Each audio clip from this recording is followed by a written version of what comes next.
Sino sa inyong mga kasambahay ang naranasan ng umikot ang paligid habang naglalakad? Maaaring ikaw kasambahay ay nakakaranas na ng kondisyon na tinatawag na vertigo. Isang sakit kung saan ang iyong paligid ay parang nagwa-wobble kahit hindi ka naman gumagalaw. Pero teka, gaano nga ba karaming tao ang nakakaranas ng ganitong kondisyon? So, to start, let's get your every Sunday's dose of information.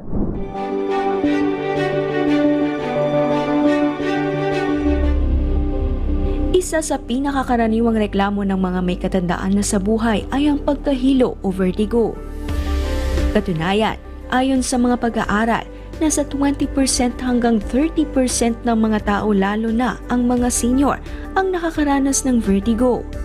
Kung saan halos isa sa 4 na taong apektado ng dizziness o bigla ang pagkahilo. At sa paglipas ng panahon, kung saan nadadagdagan ang ating chronological age, tumataas ang posibilidad na ikaw ay makaranas ng pagkahilo. Katunayan, isang pag-aaral mula sa bansang Sweden ang nagsabi na ang mga taong nasa edad 85 pataas ay tumataas ng halos 50% ang tsansang makaranas ng biglaang pagkahilo. Isa itong nakakabahalang sitwasyon, lalo na't mas nagiging delikado para sa mga seniors ang epekto ng vertigo. Ang pagkahilo at vertigo sa mga nakatatanda ay nagdudulot ng malaking problema sa kalusugan. Hindi lamang ito simpleng discomfort. Ito rin ay nagiging dahilan ng mga aksidente tulad ng pagkakahulog na madalas na nauuwi sa malalang komplikasyon, kaya't mahalagang maagapan at bigyang pansin.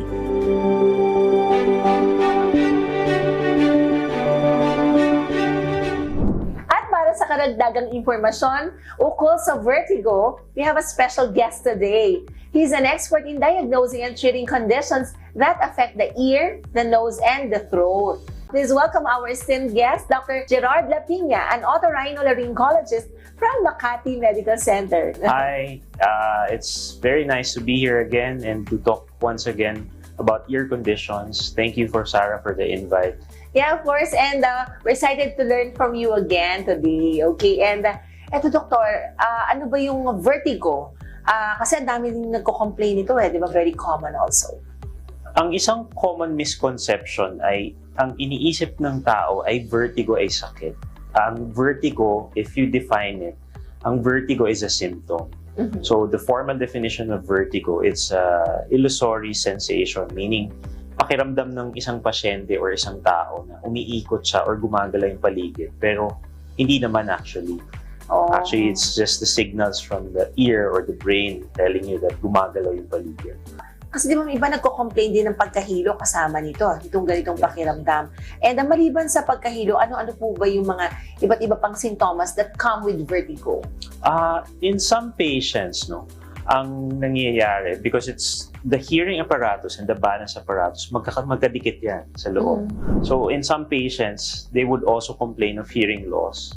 Ang ibang mga example yan, Meniere's disease, we had a special segment before, Meniere's disease. So isa sa mga cause and mga infections sa inner ear pag umabot. I see. Okay, and ano ba yung usual cause nito, Doc? Ano sanhi ng vertigo? Kadalasan, number 1 cause is yung tinatawag na positional vertigo. It's very common, middle age to advanced age. Yung positional vertigo or tinatawag na BPPV. Ang ibig sabihin ng BPPV for our audience, it's benign paroxysmal positional vertigo. Ang nangyayari lang doon, meron kasing mga crystals na maliliit sa balance apparatus. Tapos pag naligaw siya and napunta siya dun sa part ng balance apparatus na hindi siya dapat nandoon, nagkukos siya ng trigger ng vertigo. And usually, Doc, sino ba yung mga naapektuhan ng vertigo? Anong kalimitan na mga may age bracket ba to na ito mas common sa kanila ang vertigo? Yes. As we increase in age, mas nagiging common siya. And again, pagka mas tumatanda na, interestingly, may tinatawag din, kung meron tayong presbyopia, yung panlalabo ng mata, meron ding presvestibulopathy.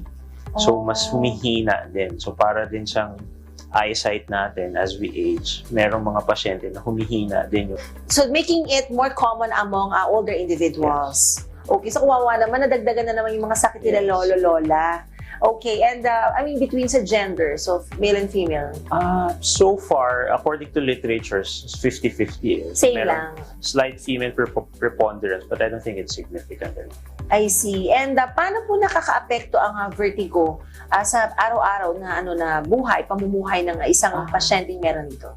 Of course, when you experience yung acute vertigo, talagang stressful para sa patients, especially yung mga pasyente na nakakaranas ng vertigo for the first time and hindi sila familiar dun sa sensation. Tapos, ang kaakibat na sintomas pa pala na kailangan natin banggitin ay nasusuka yung pasyente.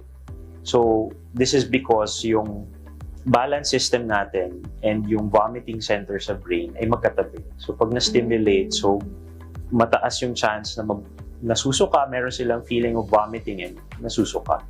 So, yun pa lang, yung discomfort na yun, of course, di ka na makakapagtrabaho, especially yung mga young active individuals natin na nagsusports, mahirap, no?